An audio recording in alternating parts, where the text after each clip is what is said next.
Dobar dan ili dobro jutro.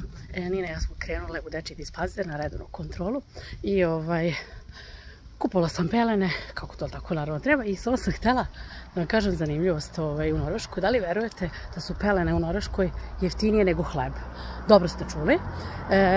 Nije to toliko velika razlika. Malo saobraćaja, znači da ne bude da sam samo ja u Norveškoj, da se ovdje radi samo za mene, nema ljudi, nema nikoga, ali tako beše. Počela sam se šaliti sa tim i tako ću da nastavim. I doslovno jeste tako. U pitanju je recimo pamper za novorođenčeve, mislim da ima 24 komada ili 22, u svakom slučaju za te dve pelene ništa nije to velika razlika.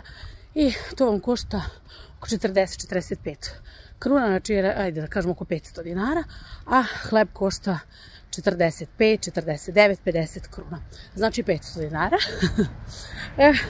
Jeste to neka mala razlika, možda 50 dinara vam paket pelena ispadne jeftiniji. Ali ako se setite onog što sam vam rekla, da u Norveškoj dobijete onu karticu u prodavnici, tražite, ako ne znate, recimo prodavnice Kiwi i tome slično, važi i za pelena za bebe i za uloške za devojčice, žene, dame, kako god.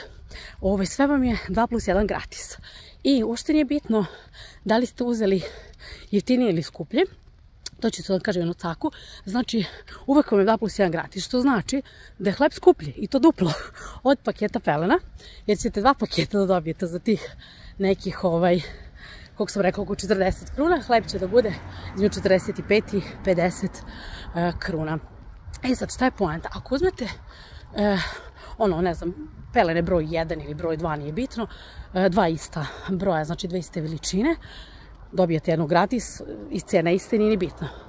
Ali ako uzmete istovremeno, recimo dvojku jedinicu, jeftinija ta, znači jedinica, mala je razlika u ceni, ali dobro. Nije bitno, neki 100-200 dinara razlika, ono jeftiniju dobit ćete, jel tako, gratis. Ali, ako ja recimo sada uzmem broj 1 i ne treba mi 2 paketa pelena trenutno i za 5 dana odem i uzmem onaj veći broj koji je možda nekada i malo skuplji, možda će nekad biti duplo skuplji, svejedno, ja sljedeći paket dobijam gratis bez obzira da li on duplo skuplji, malo skuplji ili identična cena od onog koji sam uzela prethodno. Znači tu karticu samo je bitno da date priliku svake kupovine da oni skeniraju i ta kartica, tako reći, čekajte buka, ta kartica, tako reći, pamti da ste vi prošli put platili i sada dobijete gratis. Tako sam ja recimo prošli put uzela pelenice koje su bile tih nekih 40 kruna i sada sam recimo uzela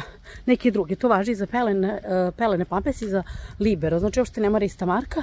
I recimo sad sam uzela Libero koje su 60 kruna, znači oko 600 dinara i ja sam njih dobila gratis, samo na računu piše dogovor, pelenski dogovor, bla bla bla i aftale, minus tih 60 kruna. Tako da eto malo korisnih savjeta za vas koji postajete roditelji, bit ćete za par godina, možda ste sada roditelji, a slučajno niste znali za to.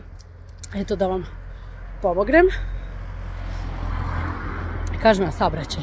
Vreme je fantastično, imam samo majicu, šarpu i sako, da vidite, ništa više. I vruće, zato što ovdje sunce izuzetno jako i ko živite u Skandinaviji znate vrlo dobro kako sunce ovdje peče. I eto ga, to je od mene, znači u Norveškoj su vam doslovno pelene za bebu jeftinije od hleba.